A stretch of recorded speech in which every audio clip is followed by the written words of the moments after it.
آية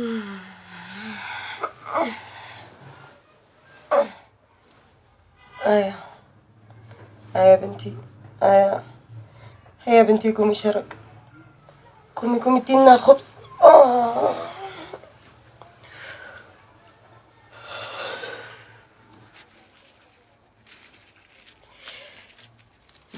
خمسين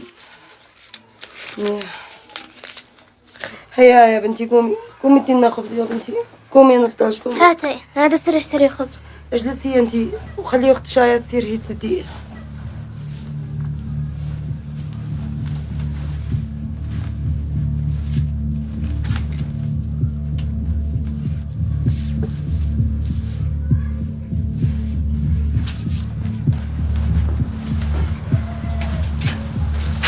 طلع سيري ها جاي.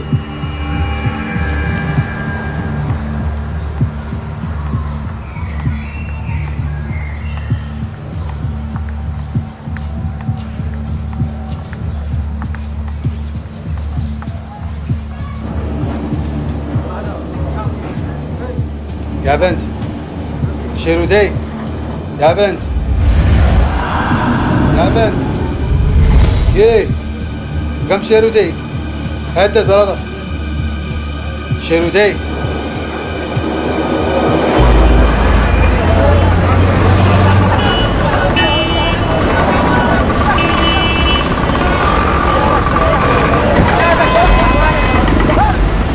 امشي يعني امشي.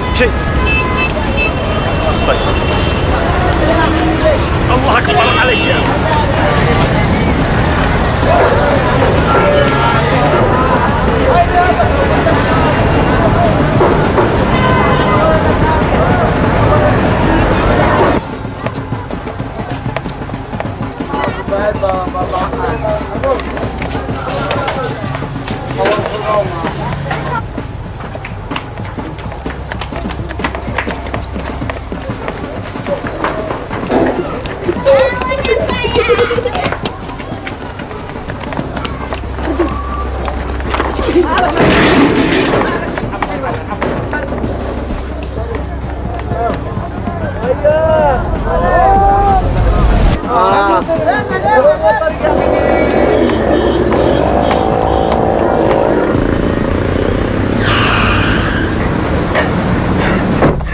مالك يا بنتي ما توقعي؟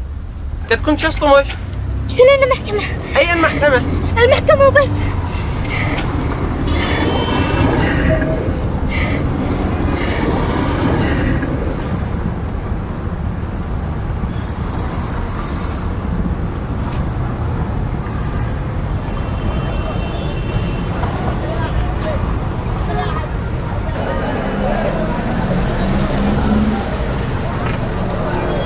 هذا المحكمة.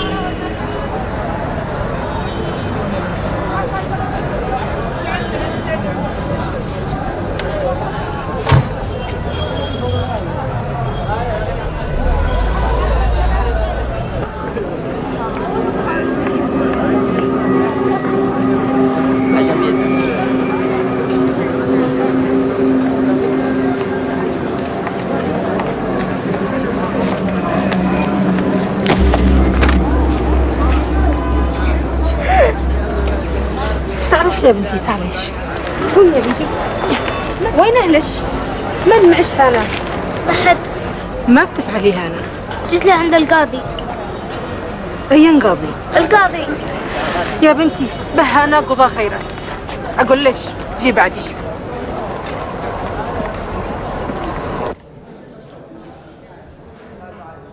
يا قاضي شلوا أرضي وهذه أوراقي تثبت ملكيتي، فأرجو من عدالتكم إنصافي. قتلوا ابني اشتي قرماء ابني. طليقي شل جهالي وحرمني منهم. عن حقوق الإنسان أين العدالة؟ يا قاضي أنا زوجي بيضربني وفلتني أنا وجهالي السبعة بدون أي مصروف، وأنا لا معي مهرة ولا أي عمل يعينني، وكل ما أقول له يا رجال سر دول على عمل يقوم فوقي فوق الجهل ساعة المجنونة والنظر. أنا عند الله وعندك يا عقل، عند الله وعندك ابشروا لي حد. شوف يا قضية، شوف ايش سوى فيني من الضرب.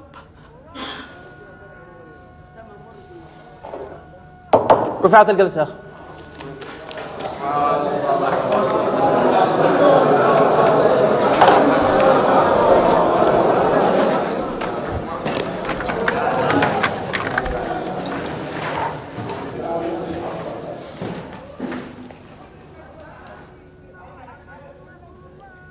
ايش تعملين يا بنتي؟ اشتي الطلاق. تشتي ايش؟ اشتي الطلاق. ليش انت متزوجة اصلا؟ كيف واحدة في سنك وتكون متزوجة؟ اشتي الطلاق وبس. طب من ده اللي زوجك؟ ومن فين انت؟ كم عمرك؟ عمري 10 سنين واحنا من قرية البن.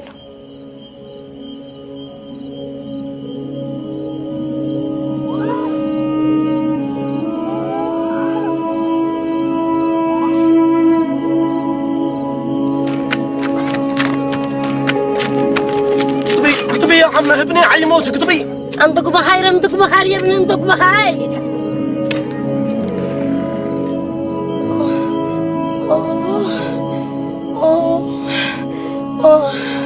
نجلة نجلة وين انت يا بنتي؟ بين عد النجوم. وقت دلهن يا بنتي تعدي النجوم، جي ساعديني يا بنتي.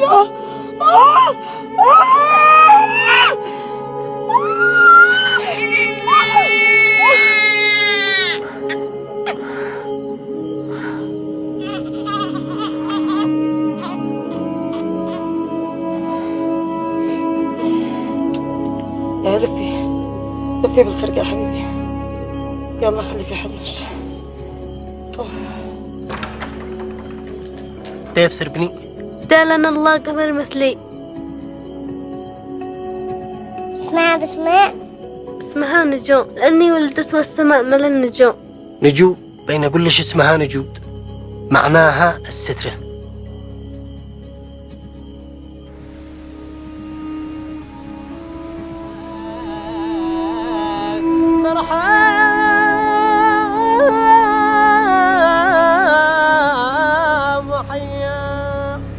كنا اليمن يا درار يا درار، يا كنزي فوق شجر، ماني زرعك ما افتقر ولا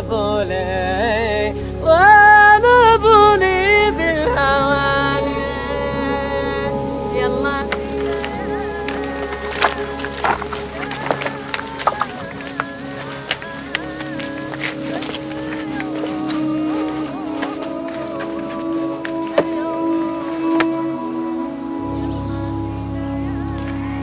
يا تعالي انزلي يا بنتي. ايوه انزلي حبيبي، مش وقت، خليني اشتغل، مش وقت تشتغل هنا، هذا بنا. يا بنتي ابني ابني ابني ابني. سلام الله يابا، ما وقع بشي. سلامت يابا، حصل خير. حصل خير يا بنتي، سلم الله. جاي جري اختش من عندي.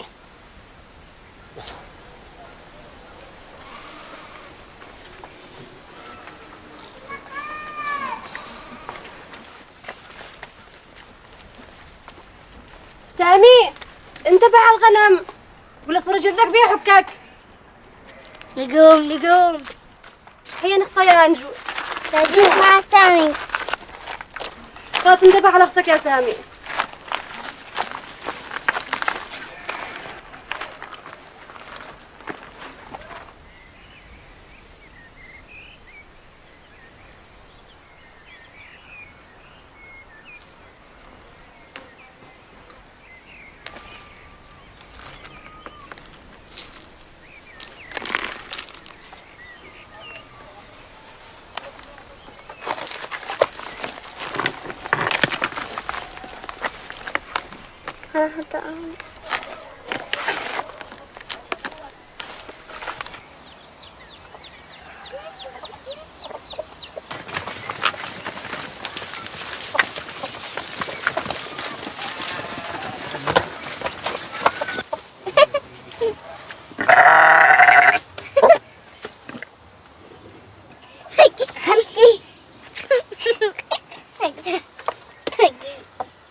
جوا كل الدجاج معي.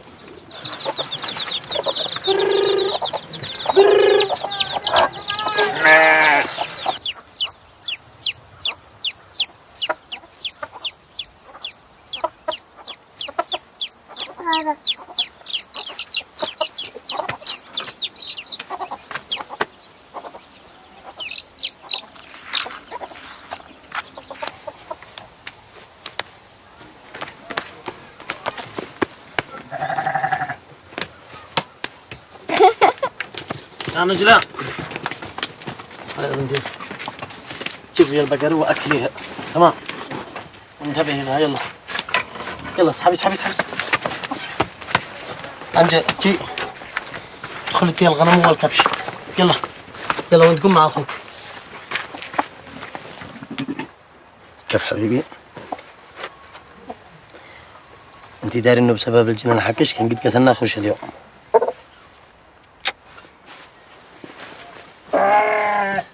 هيا اسمعيني يا بنتي انتبهي لاختش وانا عاد اجر اخوتش ونسير مشوار ونرجع تمام بارك الله فيك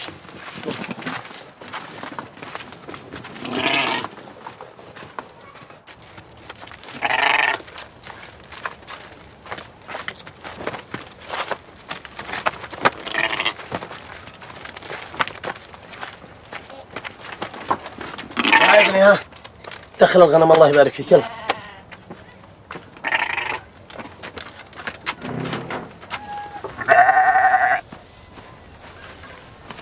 حطي هنا.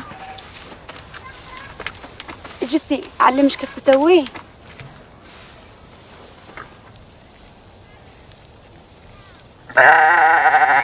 سوي مثلي ذا الحين عاد تاكل البقرة.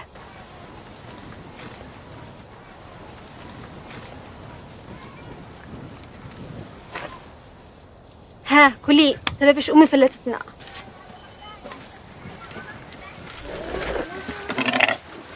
سامي حبيبي حي يا بروحي كيف انت؟ كيف حالك؟ سلم على جدتك يا ولدي. اهلا بروحك فيدي حي حي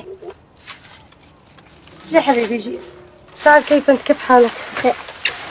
يما ادي لي ولدي لقمه باين على جوع. مرحبا. كيف خواتك يا ولدي؟ بخير. بخير كلهن؟ الحمد لله. ايش بيسوي؟ يعني فول بقرة. بقرة؟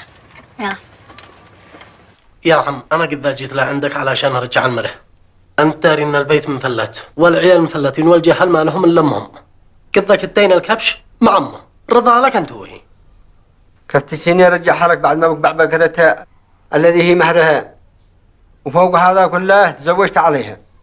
بنات الناس مش اللعبه في ايديكم تلعبوا فيها. انا ما عاد رجعش بنتي لو كان ما كان. عم في غلطان. وبالنسبه لموضوع البقره قدك اشتريت بقره بدل البقره بتر حليب وسمن اكثر من الاول. وموضوع الزواجه انت تاري يا عم انه فاطمه فلتت البيت وابي صار يخطب لي بنت اخته من غير علمي والله ما انا داري واضطريت ان انا اتزوجها وهيدك جالسه في بيته. ما تشتي يا عم افسل بوجه بي بين الناس والامه وانت داري يا عم بسالف القبيل والعرف. بصراحه لا هي راضيه انا عاد احكم عليك بثوب جنب البقره ترضيها. هاتي كملة سيري اكل البقرة. السلام عليكم يا نجلاء. وعليكم السلام. وين راح ابوك واخوك؟ ساروا مشوار وعيرجعوا. ممكن تعطينا مشرب؟ طيب ها خلي هذا بيدش.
أنا حاسة بغاثي وأنا والكل.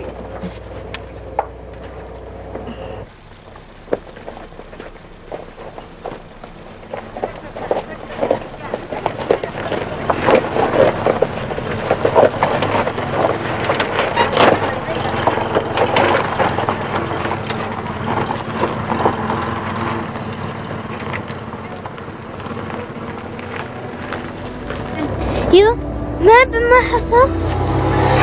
اسروا الطريق المفرش الطويل السوداء. وين المفرش السوداء؟ لا حك بالك او انت عمي يا هبله. مثلا سامي نشوف اجلسوا هتشعونا.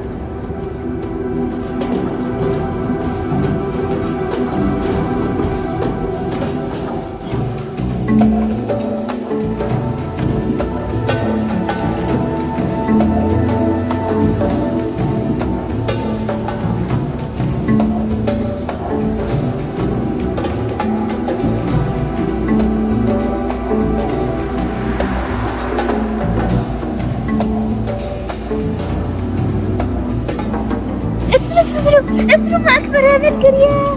كبير طوي الله.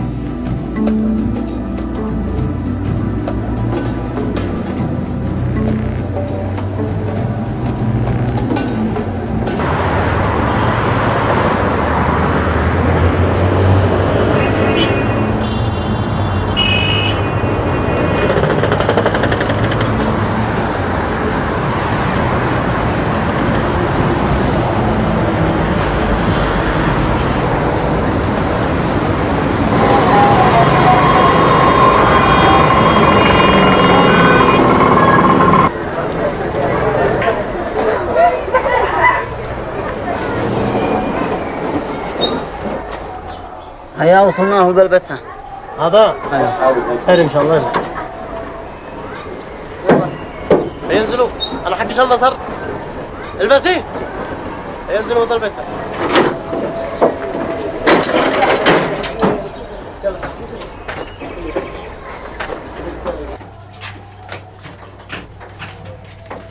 إن هذا بيت ولا حر للغنم؟ النكف حتخلينا كلنا نعيش في هذا المكانين.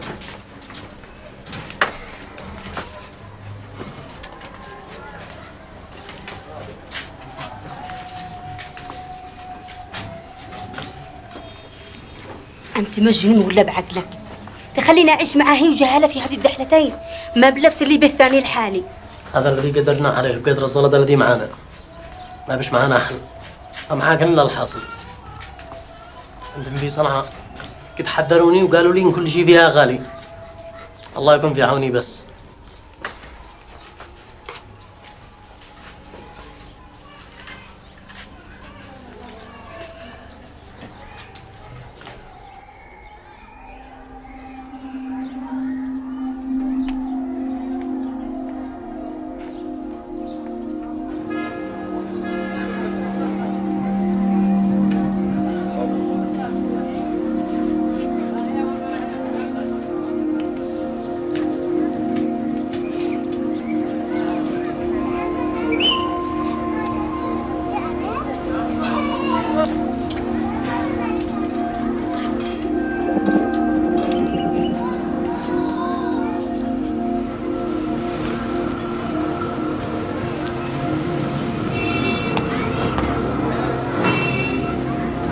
تعالي العبي معنا.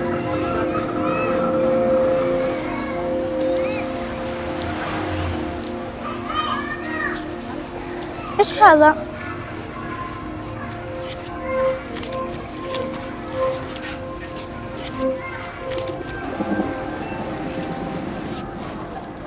العبي.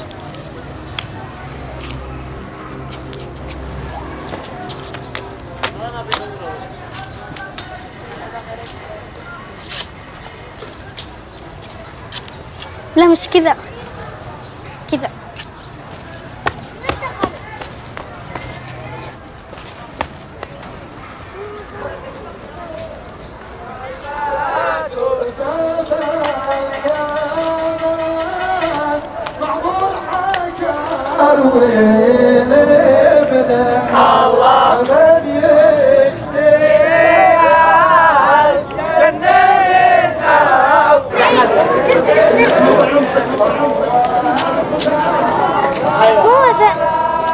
الظاهر انه عرس.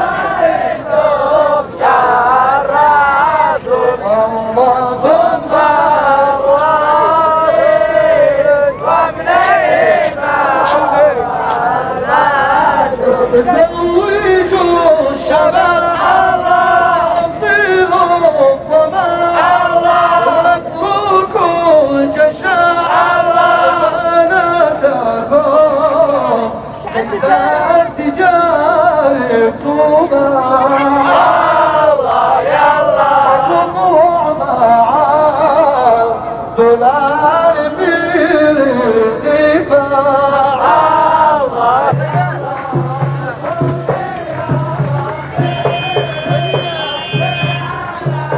ليش لابسة المرح هكذا؟ ظهرني العروسة. يلا هيا نصير بعدين ندخل. لا ما يصيرش. قوة قوة ما ينفعش. يا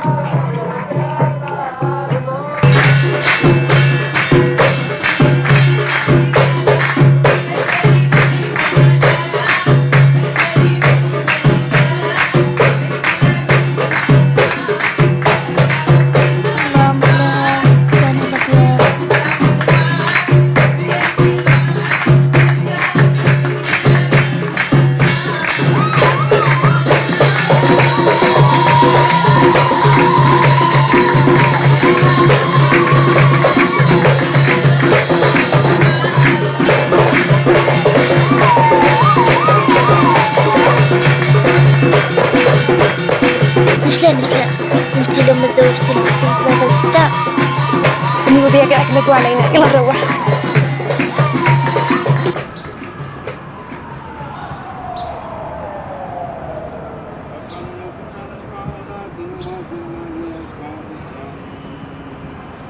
فاعترفوا بذنبهم فسحقا لاصحاب السعير. السلام عليكم. نعم السلام عليكم ورحمه الله وبركاته. السلام عليكم. السلام. كيف حالكم؟ اهلا وسهلا. هذا الحريق. هذا الحريق. وهذا الشاهد الاول مستاجر بيته. هذا الشاهد الثاني. هذا الشاهد الثاني. بسم الله الرحمن الرحيم. قل بعدي. بعد. زوجني. ابنتك. الحرة. نجود. على سنة الله ورسوله. على سنة الله ورسوله. وبالشرط والمهر المتراضى عليه. قل زوجتك ابنتي الحرة العفيفة نجود على سنة الله ورسوله وبالشرط والمهر المتفق عليه بسم الله الفاتحة الله يتم عندك الخير والبركة بسم الله الرحمن الرحيم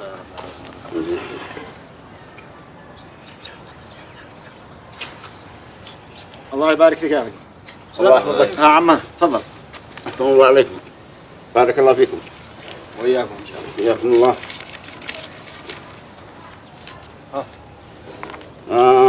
تمام. لا عد تعج لا عد تعج. بدي سواي. سوا. يلا الله يبارك فيكم يا أخي. الله يجعل في ذلك الخير. الله يجعل في ذلك الخير والبركة. حياكم الله. أهلا وسهلا. شرفتوا وأنستوا. حياكم الله. لو ما الجيران عارونا الفراش ولا كان خزان عزم حد عندنا. وبهي تكوني دعيتي ناس خيرات ما عاد ندري أن نطرحهم. فرحالش بنفسش نعرف ناس خيرات ما نعرف إلا الجيران. بدل ما تشكريني إني عرتش غرفتي لعرس بنتش عاد انتي تتلاقيني عليا. يا حبيبي يا البنت بنت أبوها والإيجار اندفع من المهر ولا كنت هترقدي في الشارع. والله يا حبيبتي عاد أبوها وزوجي وغصبا عنا يتكفل بي ولو ما عجبش اخرجي من غرفتي. إنها بطلك لنا المقالة والمناقرة كل يوم حتى في هذا اليوم قد الله ستر ما نعرفش ناس خيرات ولا قد كنت سمعت البناء.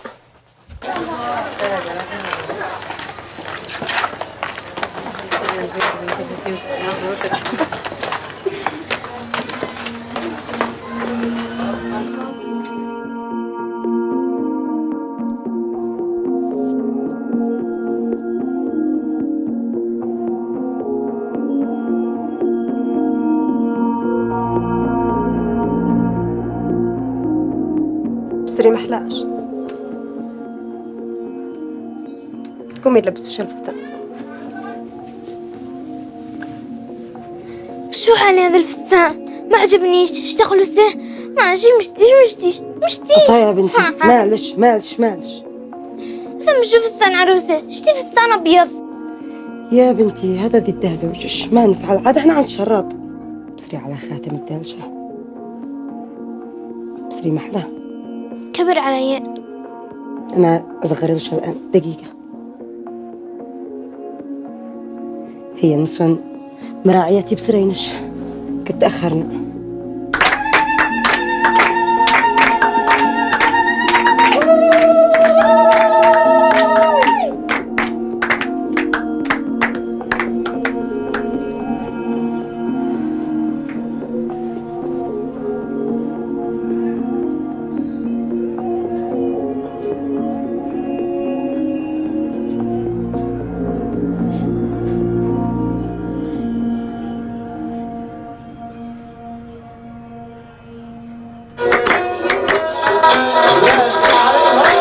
يا بنات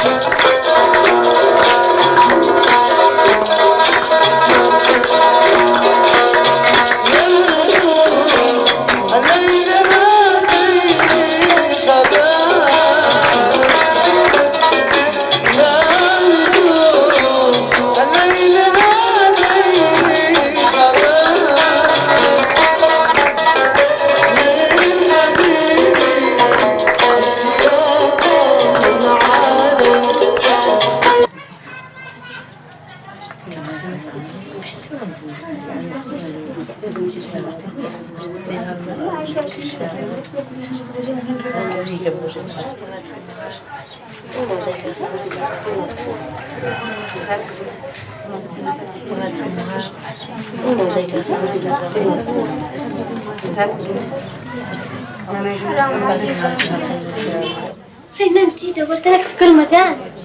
هي نصير نلعب. ايش هذا في وجهك؟ ما ها صح هي واحدة مجنونة نفقت لي هذا.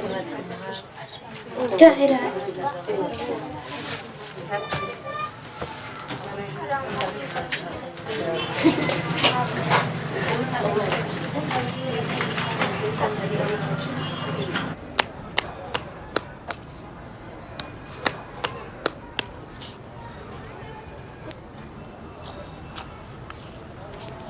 معك خاتم؟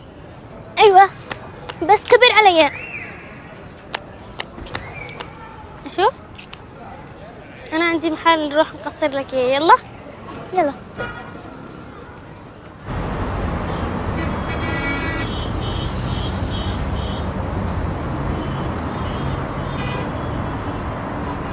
يلا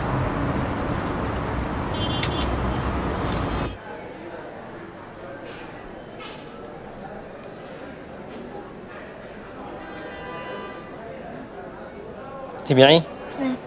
حكيش ولا سلكتين؟ والله انا حقي تسلي امي.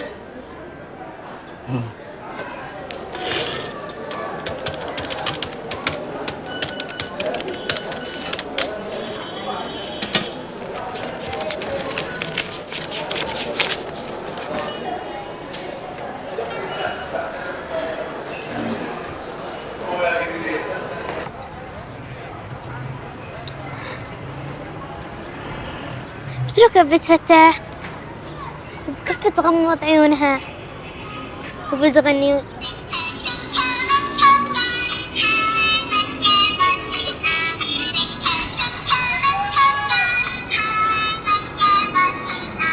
نجوم يا نجوم نجوم.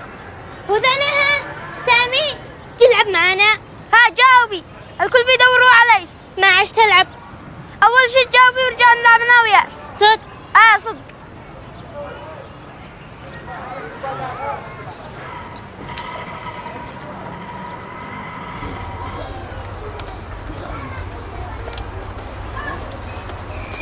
وين انت؟ وين انت يا ولدي؟ الله يفتح عليك، توكل سير المكان الذي قلتها لك. يلا قاع رجع. اين انت؟ اين انت؟ يوم عرسش وانت لابسه هكذا؟ ما هذا الذي فياتش؟ ظلتي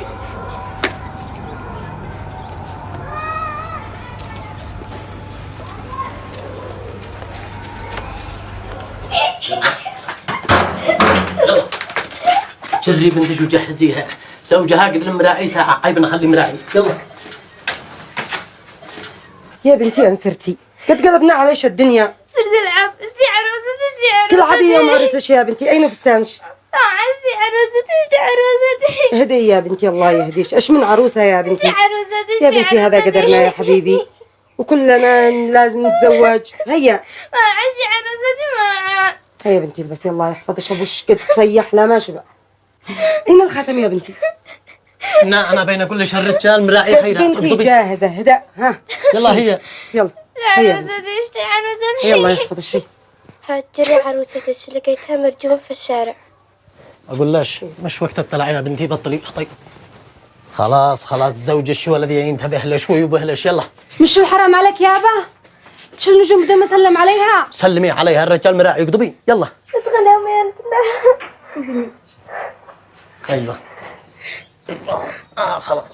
خلاص بس هي يلا. الله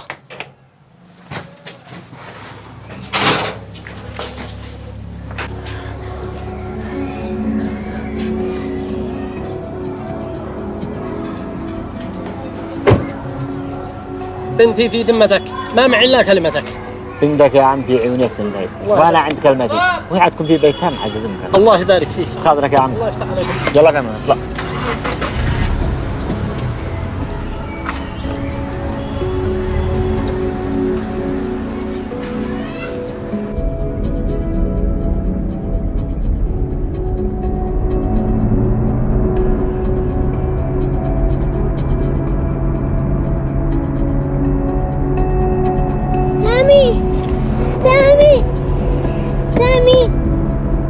سامي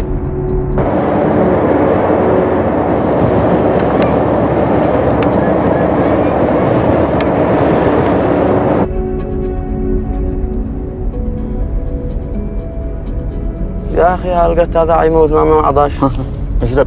اشرب وانت روحي. والله انه مأساة. كمل جيوبنا وكمل معانا، بسببه حنموت من الجوع. أنت داري إننا بنصرف على القاد أكثر ما بنصرف على الجهاء. يا أخي الله يرضى عليك، كلنا دارين بضرر القاد، لكن ما نسوي. كل ما الناس بيخزنوا وإحنا ما بقى علينا، نخزن من جايزهم ما بقى علينا. بعدها لو تبصر والطعم فيهن الله والطعم فيهن. حيا انت عاد بصير تاثير هالليله. اقضب ابصر الطريق قال لك تاثيره اقضب هذا الطريق هي.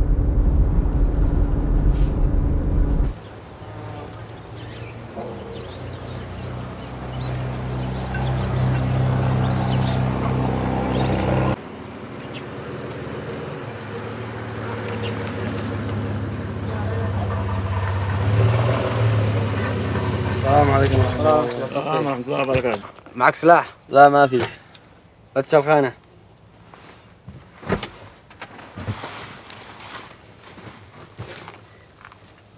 يلا تفضل. تفضل. شكرا. تفضل.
أنا أم زوجك وهذا غرفة زوجك.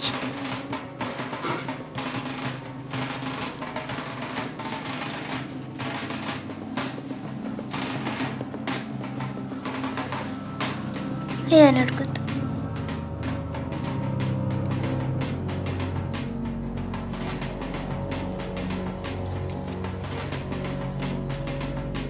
أنت مش وحدك عروسة، هذه زوجت من أسبوع، هذه مش نساء.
برايكم يا رجال، نستأذن للحريق وانتوا تنفسوا وخذوا راحتكم وانا ارجع لكم. دق يا ولد.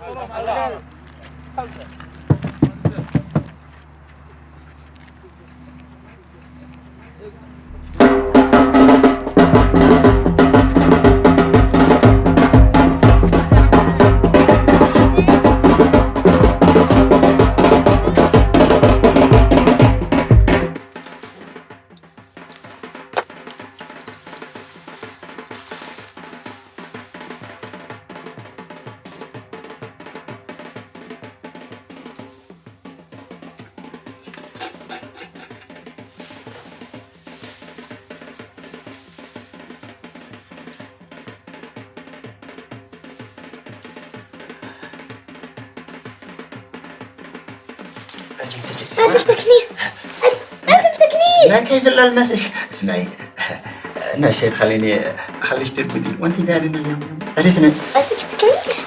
انا بقول اجلسي. اجلسي يا اختي.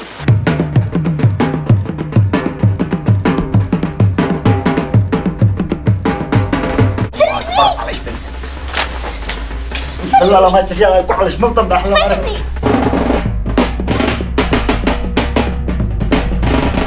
خليتي لهذا ما يغلطني يا مريم. الله اكبر على شيء.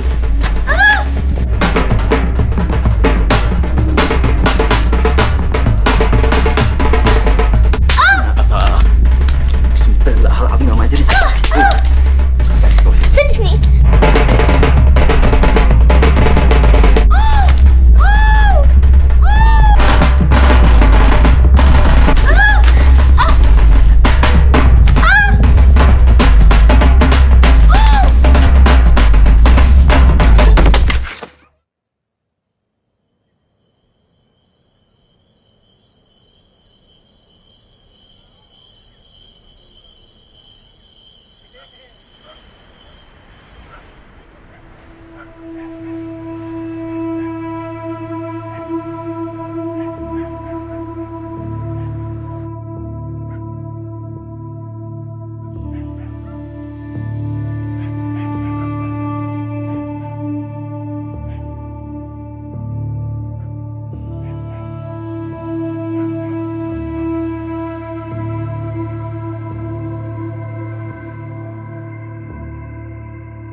مبروك مبروك مبروك. أعوذ بالله من الشيطان الرجيم. ما هو هذا؟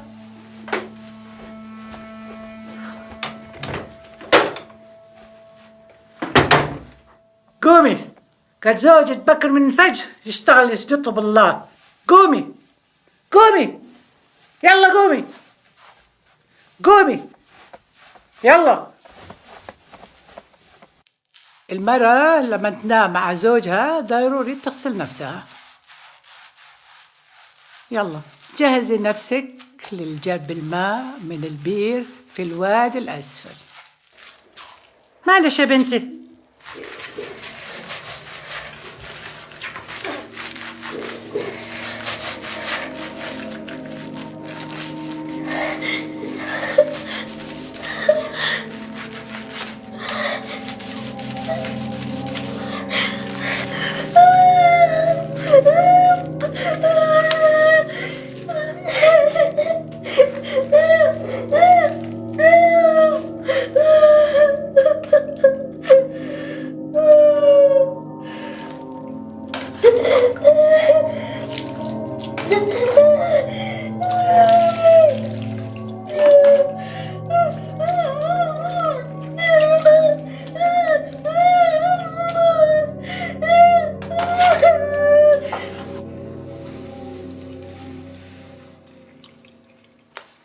اقربي كلي يا بنت.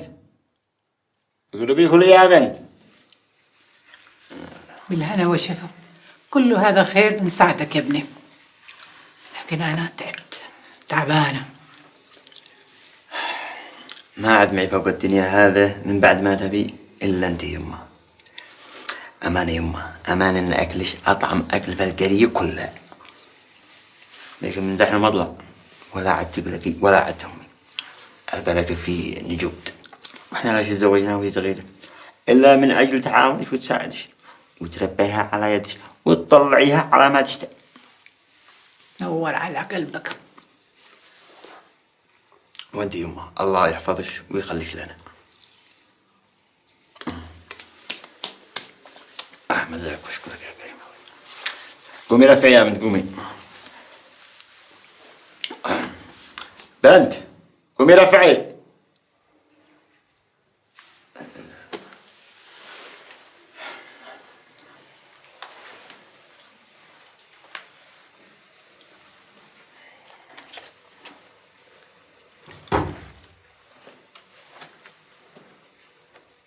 مالها يا ابني؟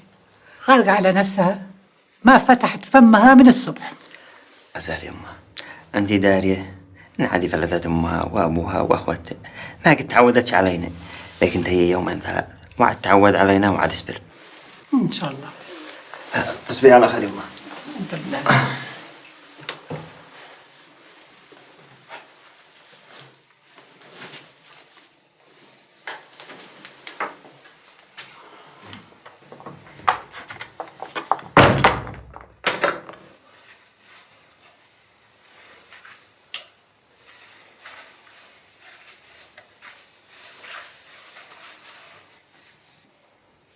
يا نجود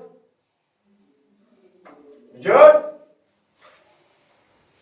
يا نجود. عيب عليك تخلي زوجك يرضى في الغرفة. قومي قومي قومي قومي.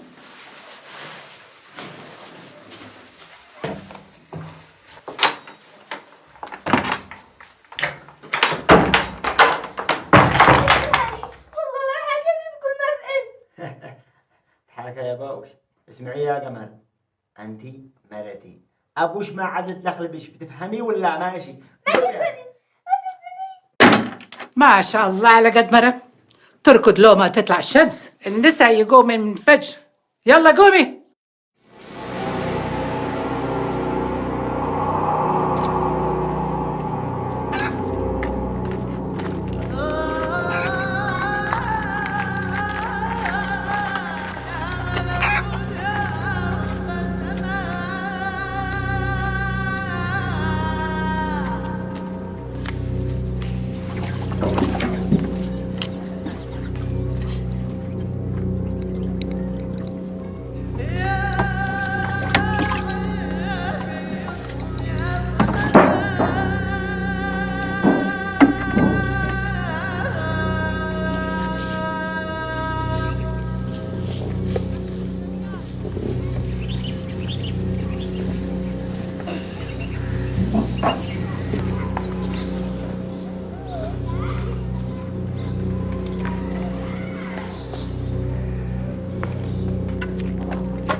ما بتفعل عليها انا. كنت قلبنا الدنيا قلب احنا بندور عليك. اقلقتيني واقلقت امي. هي قومي ضوي قومي ضوي. هي ضوي ضوي. لا تقرب مني، نرجم بنفسي من هنا. خلاص ولا شيء قرب منش ولا شيء. انتبهي يا مجنون عاد موتي. اموت ولا ارجع عندك. خلاص ضوي معي وانا والله ما زيد احاكي. انت كذاب ما صدقش. انا كذاب؟ يا مدام انا كذاب جلسي بقعتش. خلي الضبع والكلاب ياكلنش. انا ما عاد لي دخل منش. تمام انت اخبر بنفسك خاطرش. بس نتطلع على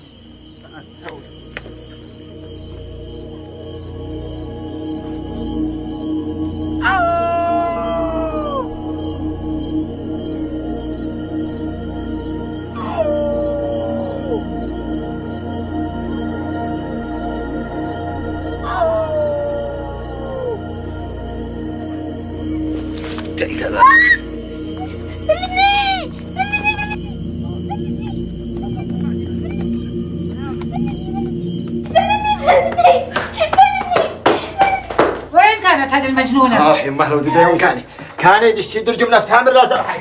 ايش هذا الجنان؟ هذه البنت ما ربوا اهلها، جاي تسمع بينها بقريتنا، باين عليها تشتي سمين لو ما تصبر. تسمعي ولا ما؟ انا تزوجتش من اجلتين. انت احكي روحي مش اجلس اسمعك انا وانت مرحيو. تسمعي ولا ماشي؟ اسمعي انا اديت الطلب لابوش. انا سكت عليها سنين وانا بنشكي عليها وما جمعتوها. نعم تسمعيني ولا ماشي؟ انا بلد حصل اسكتي اتمنى البكاء حق الشارع. طلعتيني في راسي. حسبنا الله ونعم الوكيل.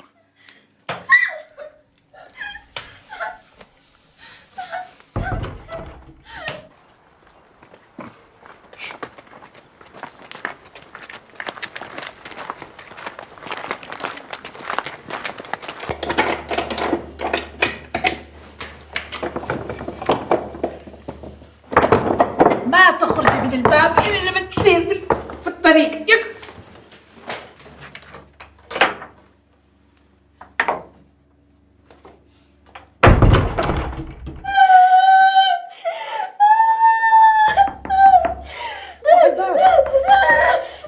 افتح الباب. الله لا يرضى عليك. افتح الباب. اشتي تتوضا. قولي لي وين اسير في الحمام اذا ما قدرت تستحملوا في بيتي؟ قولي. افتحي. افتح الباب. افتح. الله لا يرضى عليك. الله لا يبارك فيكي.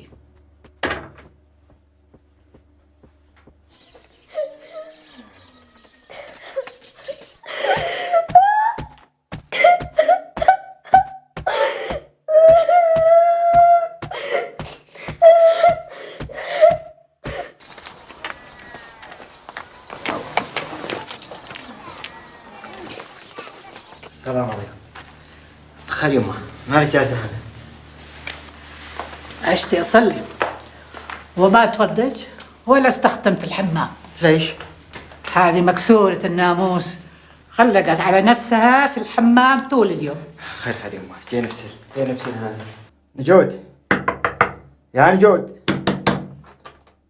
افتح الباب يا نجود اقول لك افتحي يا بنت الناس. افتحي انا بنقول احسن ليش. افتحي يا بنت.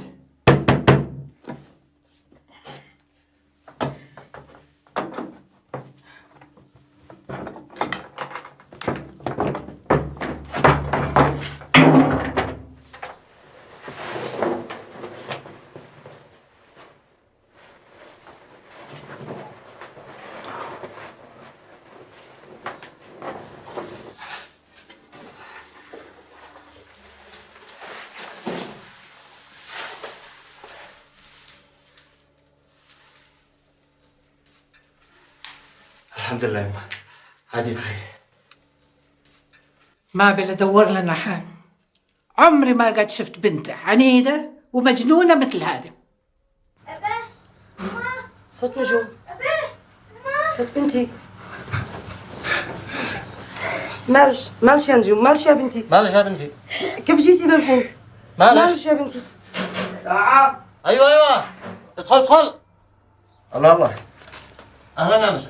السلام ورحمة الله وبركاته. السلام ورحمة الله. حياك. الله وسهلا. حي الله من جد. تفضل تفضل. تسلم. قوم يا ولد هلا. ماشي حبيبي ايش فيش سكه؟ ما هذه في جميل معلش. يما لا تفسري ما كنت معبي. ما بيفعل بش ليش قد حالتش هكذا؟ كان يخرج مني دم كل يوم ولف في بطني. ماذا درع على لا تكبري، الله لا وفقه. بنتك خلت حياتي كلها شيء من أول يوم في العرس. لا ترضى تسمعني ولا تسمع أمي ولا ترضى تشتغل تتمكنها غير بأخويا. ما قدرت تبعديني واشتري الجس عنده وانت قلت لي لا حد تشتري لا حد ممسكني واشتي مني شيء. اجي لعندش وانا قد جيت لعندش اقول لش ما عاد تيجي ارجع عنده. يا بنتي انا قلت لا ما يكون واحد غريب، بس هذا زوجش ولا حق في شيء حبيبي. احنا قلنا له بس يصبر عايش لو ما تكبري وتجيلش العاده. تجيني ايش؟ انت ما عاد تعرفيش علي عاد اقول لها بي. فقلت في نفسي أديها لها عندكم تفهموها وتعقلوا. يابا لا حد خليه يرجعني قوة يابا قوة وانا تقول فعلا اسمع كلامك قوة. يا نجود يا بنتي الآن أنتِ متزوجة وضروري ما ترجعي مع زوجك. يابا لا تخليه يرجعني الله يطول في عمرك قوة يابا. بنتي تشتهي تجلسي في البيت فوق عيني وراسي. البيت بيتش لكن الناس ما يقولوا أكيد فيش عيب أو فيش حاجة لأنك رجعتي في هذا الوقت.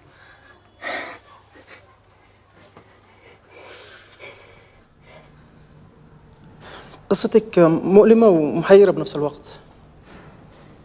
قاضي كنا بنغلق المحكمة الناس كلهم خرجوا ما عدا انتو. ليش كم الساعة؟ الساعة دقوا على 2. يلا الآن واقي. يلا قاضي. طيب بنتي أنا ما بقدرش أعمل لك حاجة اليوم زي ما أنت شايفة نهاية الدوام. بكرة معنا إجازة حق نهاية الأسبوع يعني ما بشوفكش إلا بعد يومين. بس موضوعك صعب وملفك شائك ما بقدرش أضمن لك إنك تنجحي بالقضية. في بنات كثير يتزوجوا وهم صغيرات بس ولا واحدة منهم أجت تطلب الطلاق في المحكمة. مسألة عادات وتقاليد ارتبطت بشرف العائلة.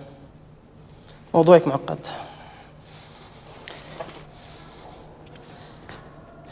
تعالي بعد يومين.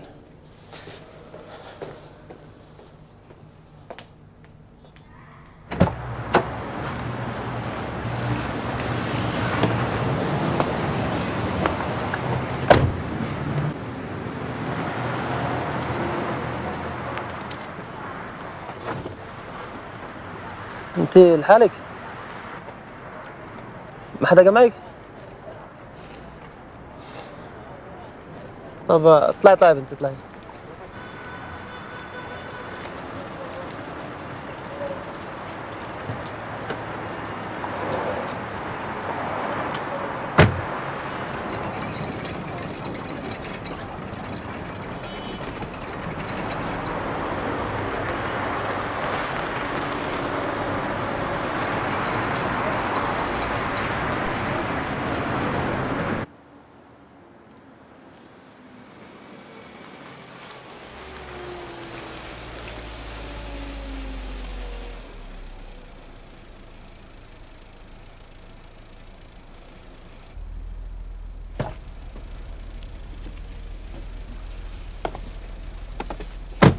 معلش حبيبي تأخرت عليك. أعرفك على شو اسمك؟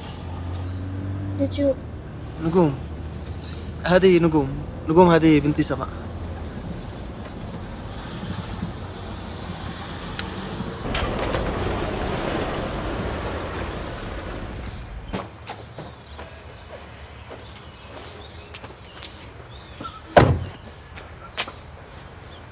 تفضل يا نجوم أهلا وسهلا.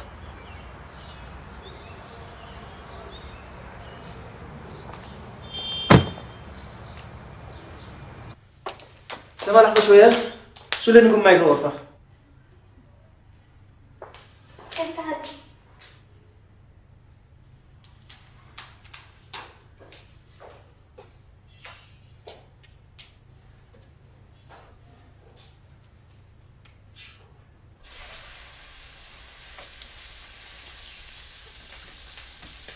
الله ريحة الأكل تجنن.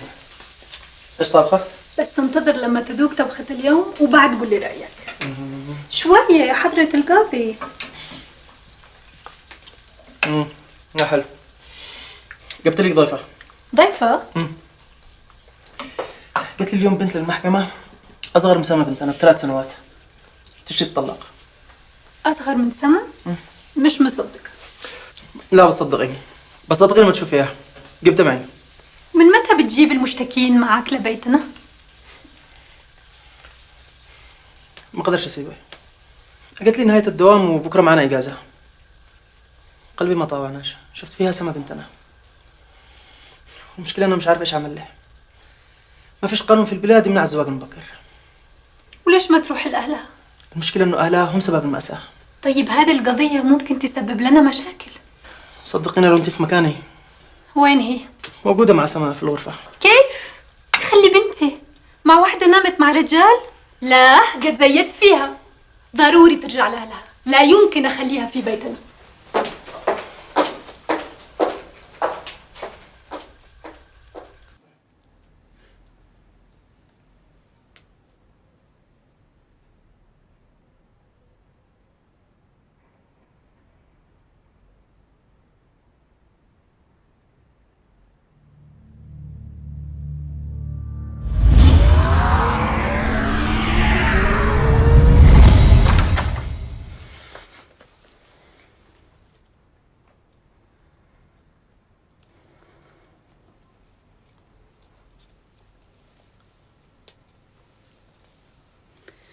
ايش اسمك يا بنتي؟ نجوم. سما، اعطي النجوم ملابس من ملابسك الصغيرة وغسلين وتعالين. تعالي. نون جيم واو ميم نجوم. شفتي كيف تقدري تكتبي اسمش؟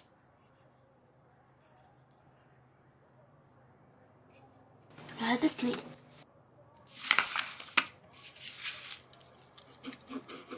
وهذا اسمي. الآن لون البحر.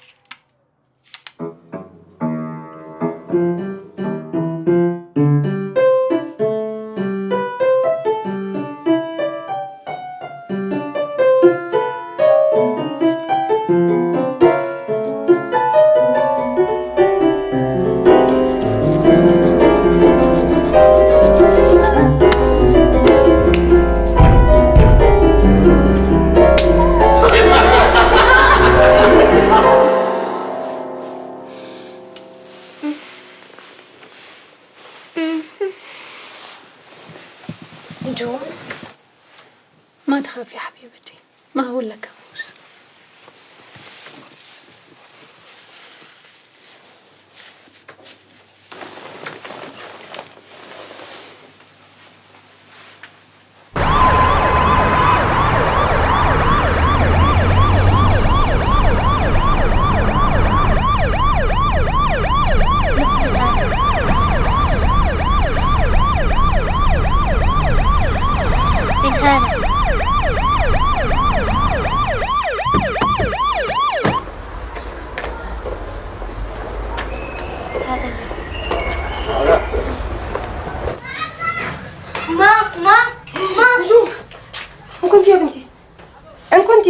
ابوش وزوجك لهم ليلة بيدوروا عاش ما رقدوا. بعدين وين حجابش؟ ايش هذا اللبس اللي انت لابسه؟ حتفعل فيش حاجة؟ تكلمي بحاجة ولا شيء؟ أنا بي وطي صوتش. ابوش حلف لا يقتلش. مشي معي خبيش لما نلقى له عذر. هيا بنتي. أين أنت؟ أين أنت؟ أين أنت؟ 3 أيام وأنا بين قلبتني يا على قلب. أنزلتي أنزلتي. أين أنت؟ أين أنت؟ اسمع هذه البنت يلا جزها اليوم ولا تتأخر. معاك القري وربي هكذا ما تشتي. سمعت بنا أمتها صلاة. يلا يلا عمال بس. ايش فيه؟ هذا بي وهذا الرجل اللي يزوجوني به. ايوه ايوه انا زوجها. ايوه طلعوهم. لا ايش فيها؟ ما فعلت ما فيها. ما فعلت.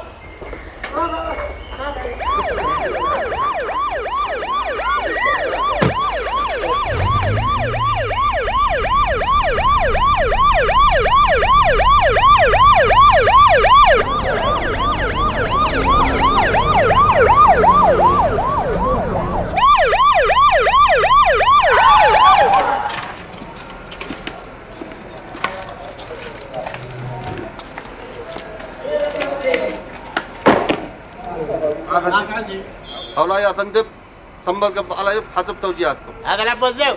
ايوه هذا الاب وهذا الزوج. ما فعلت يا بنتي، ما فعلت يا بنتي. يلا دخلوهم الحبس، دخلوهم الحبس، يلا يلا يلا.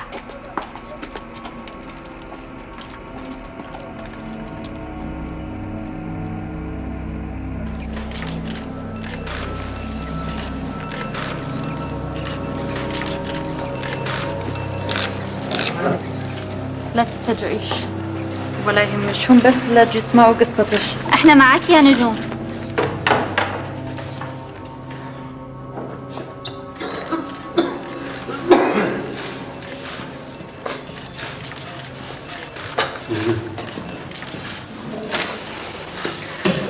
لا تفتجعيش.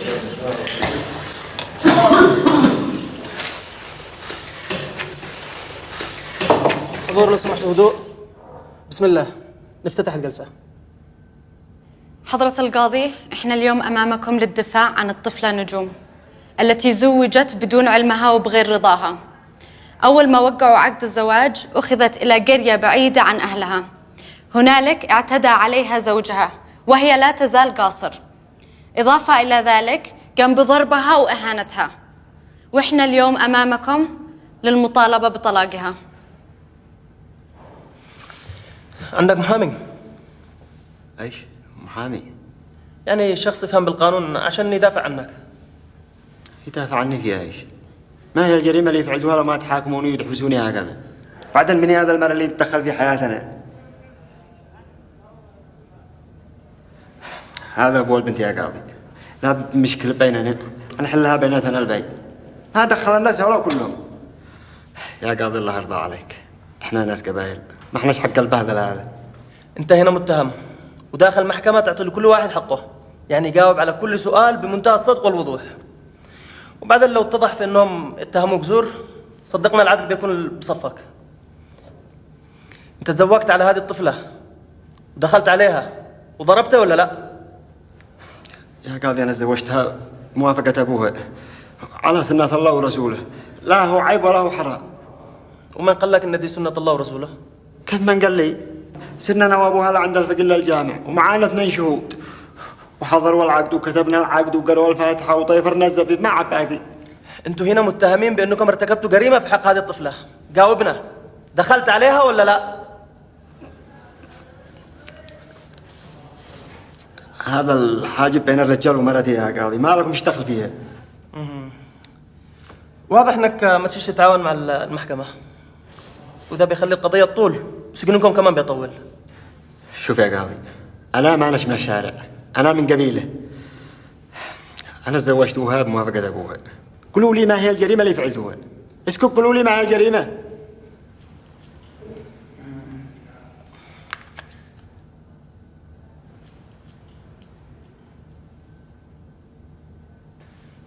انت موافق على هذا الزواج؟ ما بالك فتحين انا هكذا ما فعلنا، انا زوجت بنتي مثل كل الناس. كم عمر بنتك؟ عمرها 13 سنة. بس شكله مش 13 سنة.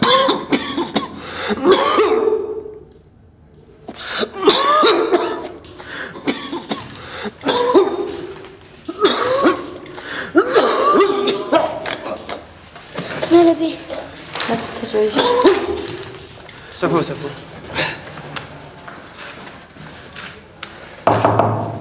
رفع هذا الجلسة. مرتاحة؟ مرتاحة بالفعل أنت مش مسموح لك تكون هنا أو حتى تتكلم معاها.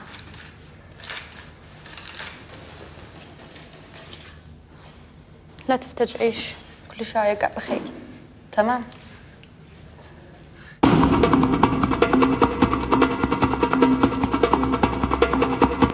يمنية تتمرد على العادة. شوفي صورتك في التلفزيون. قامت نجود بنت العاشرة برفع قضية ضد والدها الذي زوجها قسرا لرجل في 30 من عمره. ماما تعالي شوفي نجوم في التلفزيون. طفلة في العالم. طفي التلفزيون حالا. وأنها كسرت حاجز العادات والتقاليد. ليش نجوم في التلفزيون؟ طفلة يمنية ترفع دعوى ضد أبوها في المحكمة. بنت ترفع قضية ضد أبوها؟ لو كانت بنتي كنت ذبحتها. أنتوا أبو يمن كل شيء مسموح، كل شيء متوقع عندكم. قم قم، كفاية، خلق الأقنام. قم يلا. هلا. إيه نعم إيه. لا الدنيا بخير، ما بشوف. أيوة.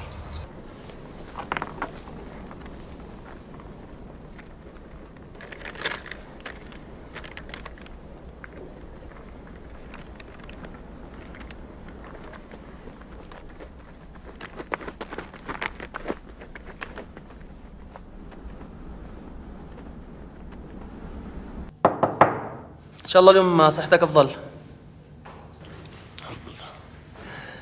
كم عمر بنتك؟ ما دراني. كيف مش عارف عمر بنتك؟ يا قاضي احنا لا نقرا ولا نكتب. ما درانا. يعني حتى لو ما تقروش تكتبوا، حتى لو ما فيش تسجيل ولا شهادة ميلاد، كيف تقبل تزوج بنتك وهي ما وصلتش عادة لسن البلوغ؟ الناس في القرية كلهم معاهم بنات في عمرها مثلها وبيزوجوهم. ما حد بيحاكمهم ولا يكلمهم ولا يعاقبهم. وأنا كل شيء المصائب تحملتها فوق راسي. تحملت المآسي بسببهن. يا أخي هي بنته، هو حر فيها، يفعل فيها ما يشتي. لو سمحت لا تقاطعوش، كمل. ايش تقصد بالمآسي؟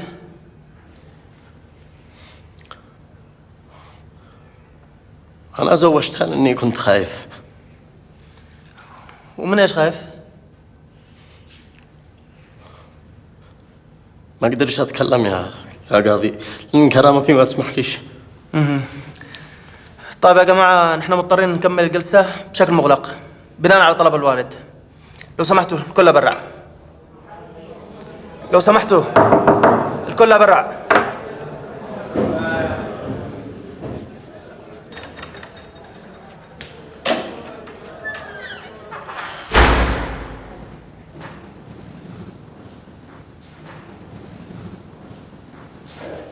تفضل، ممكن الآن تكمل. أنا زوجتها يا قاضي، كنت خايف لحد يستغلها.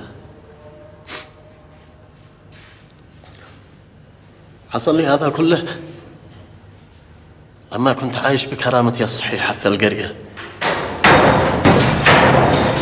من أنتم؟ من سمع لكم تدخلوا؟ حياك الله يا شيخ، هذا الشيخ حقنا.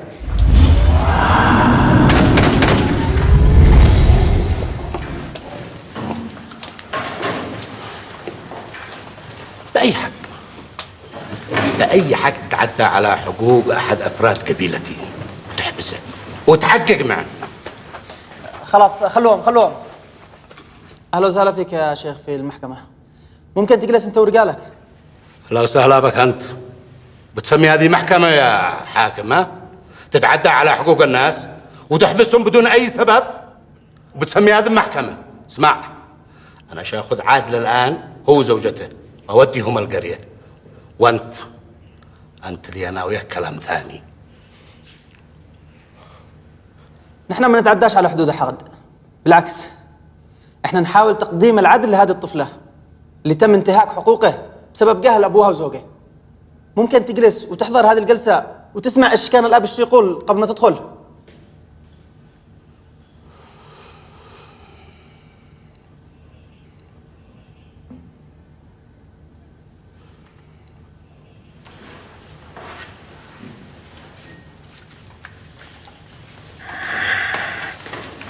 رجوع.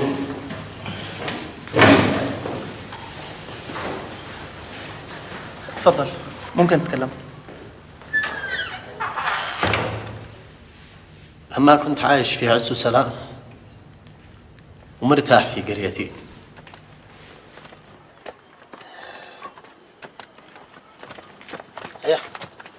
يا بسري هذا البقرة الذي اشتريته، تفضلي. ما شاء الله. ليش البنت هكذا؟ أنا مالها؟ يا نجلاء يا رجل انا قلت لك يا بنتي تنتبهي لها. الله يسامحش. الله يسامحني ذي فلت عيالي. القضية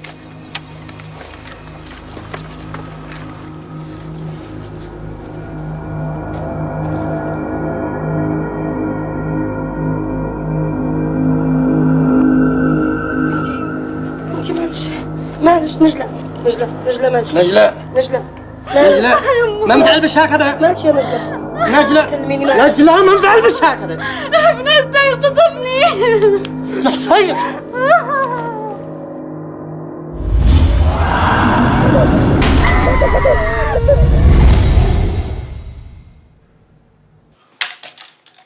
اصبر فين عسير؟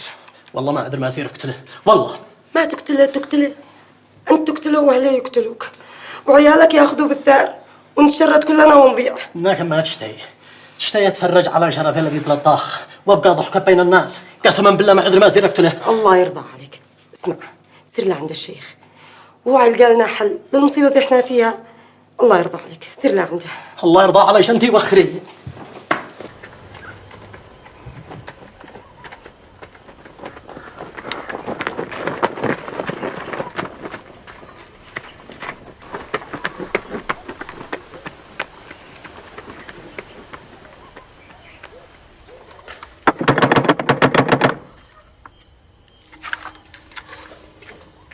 يا شيخ أنا في وجهك يا شيخ. هذا الطرح على ابن الحج حسين. طيب اهدى، ايش اللي حصل؟ اعتدى على بنتي يا شيخ. اعتدى على بنتي. ابن الحج حسين اعتدى على بنتك؟ ايوه، اغتنم فرصة غيابي من البيت وفعل فعلته، لكن هذا شرف يا شيخ، ما أنا مفلت والله لو صار راسي يعني.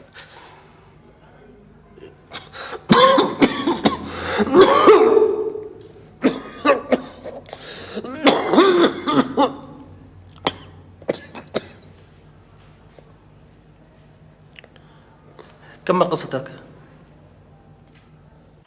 السلام عليكم. السلام ورحمة الله. حياك الله. خير يا شيخ، لما تدعي في هذه الليلة ما قد به؟ جلس عند حاكم. وبعد أنت للما ما تسلم؟ أنت احنا أصدقاء يا أحمد. سأل ابنك الذي فعل فعلته. والله لولا اني في هذا المكان ودحت السقف واحترام للشيخ ذي اني قتلتك انت وابنك. احتاج احمد. اسمع يا حسين، انت الظاهر انك ما ربيت ابنك زي الناس. ابنك يا حسين اعتدى على شرف احمد، وشرف احمد من شرف اهل القريه كامله. اسمع اخي احمد، اذا كان هذا الكلام صحيح فما لك الا اللي يرضيك ويطيب خاطرك، وانا قايم. أنا حكمت كالتالي: 2 رس بقر، رأس يعني ضيبة نفس للأخ أحمد، وراس لبنته، والوالد يتزوج بالبنت، ومهر وشرط ما بتوع الناس مضاعف. وأنا مشرف فيما قلت يا شيخ. وبعد سنوات الإشاعة انتشرت يا كاظم، انتشرت قوي في القرية، وتزوجت بنتي مشي عذراء.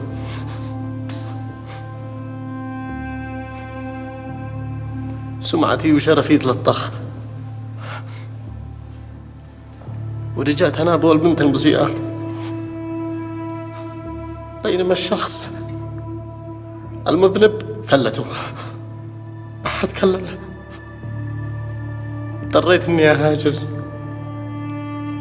افلت القرية وأبيع ما معي من أراضي ومن حلال ومن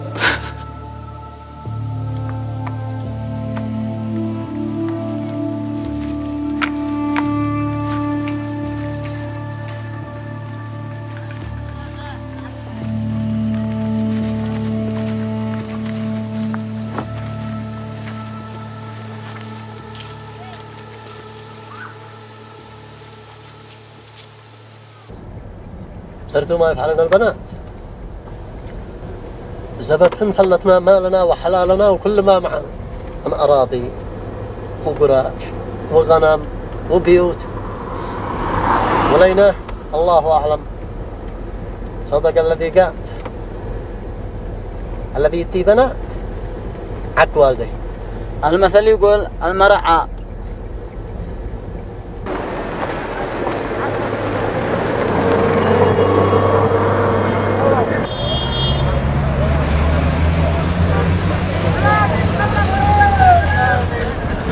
انا الناس بيتفرجون عليك يا رجال. خليني نسوانك يتغطاي. اتغطاني يا نسوان اتغطاي.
أبا صار من جوع على اللقمة. ما جو ما عبش خبز. بين أدبر بالذي يقدر عليه بالضبط يدي أبوكم.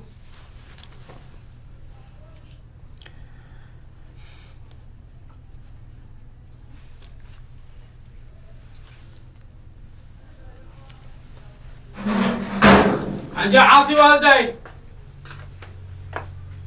اسمع، أنت لك شهرين وما دفعت الإيجار، لكن علشان هول الجهة معك مهلي يومين. لو ما دفعت الإيجار هذا الفرش حقك كله الشارع تسمعه ماشي خاطرك.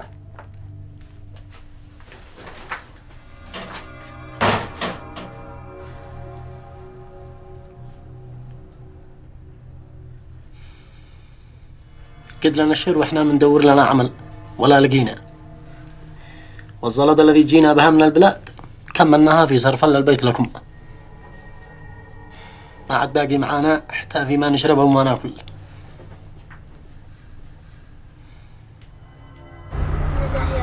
ما بش معانا ما ناكل. لا يديليش. ما بش معانا ما ناكل. تعال.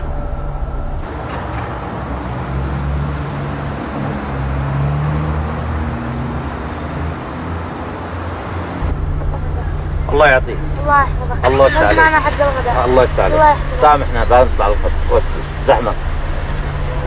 هذا الذي وقع لنا.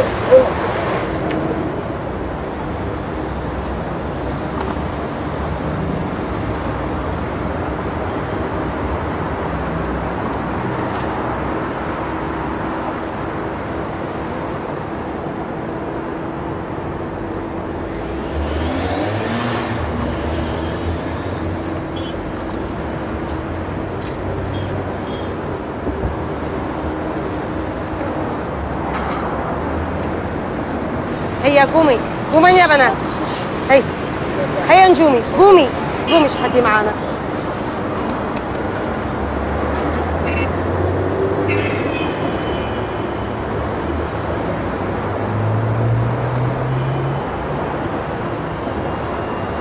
بسري بسري اشتريت بزات كل علبة البن وهذا جزء من الربح.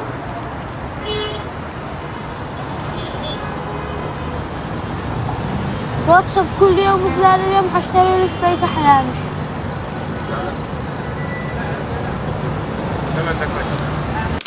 الطريق بعيدة والطريق بعيدة. عصايا يا جن خذكم راقدين قوموا ارقدوا لكم مرقدة ترقدكم.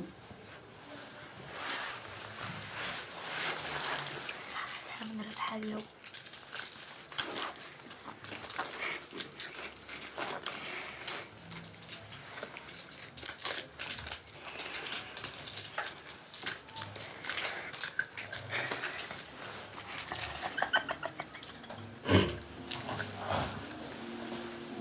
الخير هل وقبل؟ خير ما بك. كذا واحد جاي يخطب نجود. منو هذا؟ واحد من قبيلة محترمة وابن ناس ومحترم، وعيراعي البنتنا نجوم لما تكبر. أنا كم قد قلت لك أكثر من مرة اسمها نجود. وبعدين المثل بيقول زوج بنت الثمان وعلي الضمان.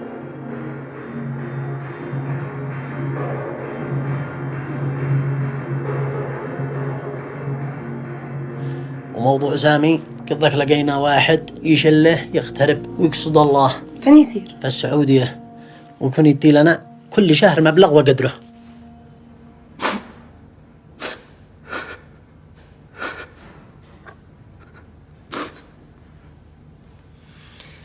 احنا اسفين على اللي حصل لك وحصل لعائلتك، ومقدرين ومتفهمين المعاناة اللي مريتوا فيها، بس ده ما يعطيكش مبرر انك تظلم بنتك وتزوج ابدا العمر. اخ عادل، هل اتممت الزواج بالدخول على هذه الطفلة ولا لا؟ ايوه رقدت معها، مرتي فيها شيء. يعني اعترفت انك دخلت عليها وهي قاصر؟ انما بس تعيش المرأة هذا على نفسها، ما دخلها مننا. انت ما بتشوفش انها ما زالت طفلة؟ المثل بيقول زوج بنت الثمان وعلي الضمان، وكم يا ناس بيزوجوا بناتهم في مثل هذا العمر ولا حب يحاكيهم. ده مثل الجهلاء. ايش فيه؟ من ده؟ هذا ابني.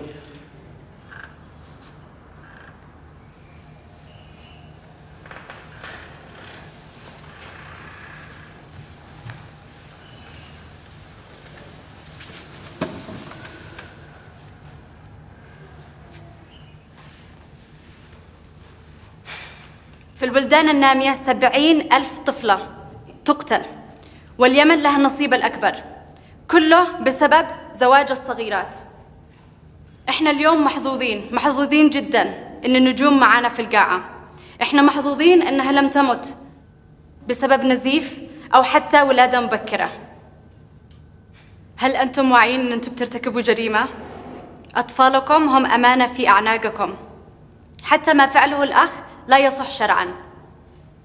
بكل بساطة نجوم ليست مستعدة للزواج، لا جسديا ولا نفسيا.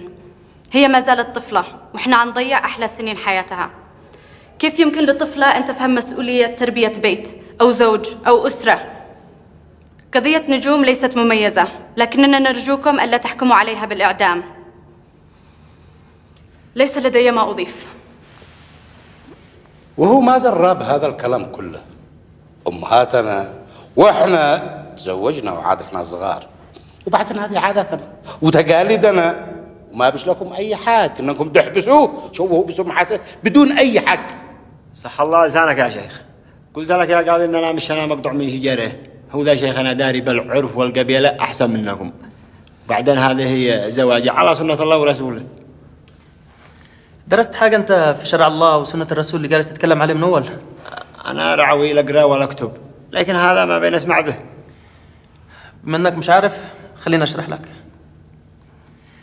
حسب شرع الله وسنة الرسول زواج الطفلة هذه باطل، واستغلاله يعتبر من أكبر الجرائم.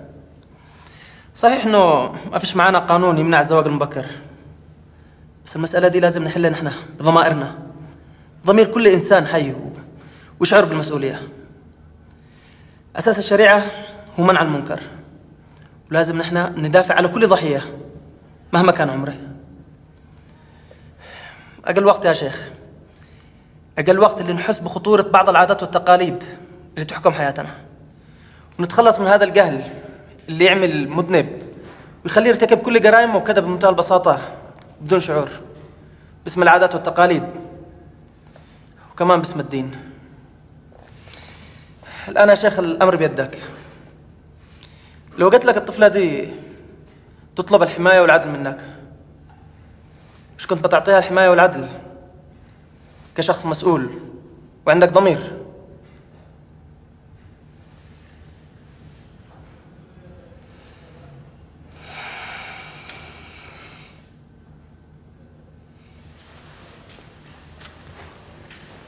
لا تخافيش، لا تخافيش يا بنتي. قولي لي تشتي ترجعي مع هذا الآدمي البلاد ولا لا؟ لا خلاص. إذا محلولة يا سيد القاضي. عدل؟ ها شيخ. طلق البنت هذه. لكن يا شيخ طلق البنت هذا.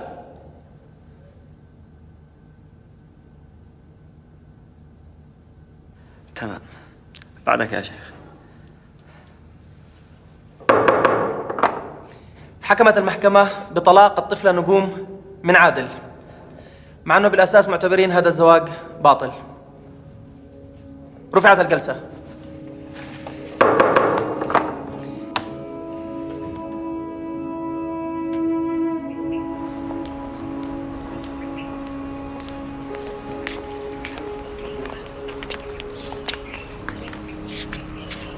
وأنت إيش الذي يديك يا ولدي؟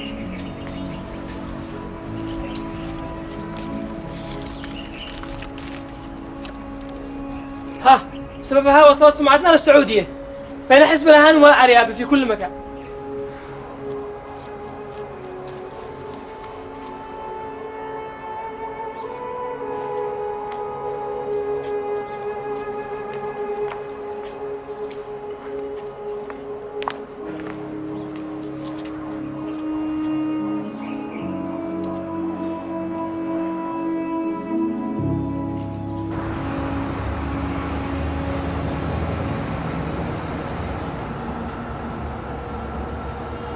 صبار الإمام ديري بحث الطفلة النجوم ضد زوجها أبوها.